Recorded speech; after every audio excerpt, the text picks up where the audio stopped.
Mahiyain ka rin ba? Meron akong good news sa'yo na pwede ka pa din kumita sa TikTok as an affiliate kahit hindi mo pinapakita yung mukha mo. Kasi in this video, ipapakita ko sa'yo kung paano ko ginawa yung image na to na nakuha ko lang mismo sa TikTok na screenshot ko at ginawa ko siyang ganito. Pagkatapos, ginawa ko siyang marketing video katulad nito. Ayaw nang iba nobody but you. Walang basta no baby that's you.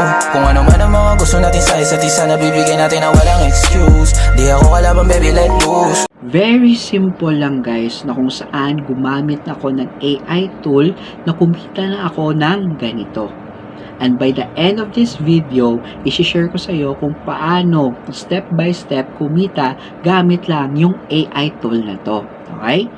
Now, kung bago ka lang sa video na to, huwag mo kalimutan i-click yung subscribe button at saka i-ring na rin yung bell notification para ma-notify ka every time na meron kaming bagong video. Now, ano yung AI tool na ginagamit ko? Ito yung Pipit AI. So, paano ba maka-access dito? Actually guys, it's totally free at meron kang free credits every day. So, paano ka maka-access sa free credits every day?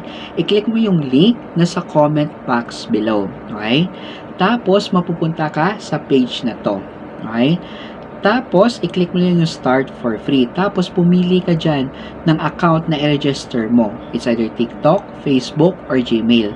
So, in my case, Gmail ginamit ko para updated ako sa mga bagong features nila. Okay?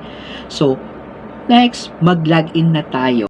So guys, naka-login na tayo. So, yung first natin gagawin is gagawa tayo ng image. So, paano ba? So, first, click natin yung image. Tapos, click natin yung plus sign. Mag-upload tayo ng image, okay, na nakuha natin sa TikTok. Okay? So, ito yung image na nakuha natin sa TikTok. Tapos, maglalagay tayo ng prompt. Okay? So, don't you worry guys, kasi ilalagay ko to sa description box below. Okay? Yung prompt. Or, nasa comment section. Okay? Tapos, once nalagay mo na yung prompt, okay, situate mo na naka 9 by 16. Okay? Kasi gagawa tayo ng video after that. Tapos, click mo lang yung generate. So, once na-click mo na yung generate, magbibigay siya ng 4 na images. Okay? Pumili ka lang dyan. So, ito yung napili natin. Click lang natin. Tapos, download. Okay? Paano ba mag-download? Okay?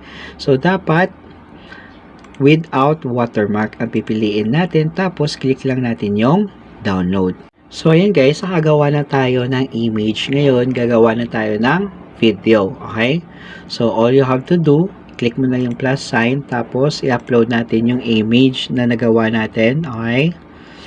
Tapos upload natin. Then, lagay na natin yung prompt, okay? So, ito yung prompt natin, guys, okay? Pwede mo yan makuha sa comment section, okay? Or nasa description box, okay? So, after that, okay, i-click mo lang yung generate. So, ayan guys, very simple lang. And by the way, meron akong bonus sa'yo. Kasi gusto mo din kumita ng ganito sa paggamit lang ng Pipit AI. Meron akong ginawa step-by-step PDF guide, okay? So, paano ka maka-access dito at kumita din? I-click mo yung link nasa description or nasa comment box section nagsasabing PDF guide. So, it's me again, Anthony James Yusa, signing out.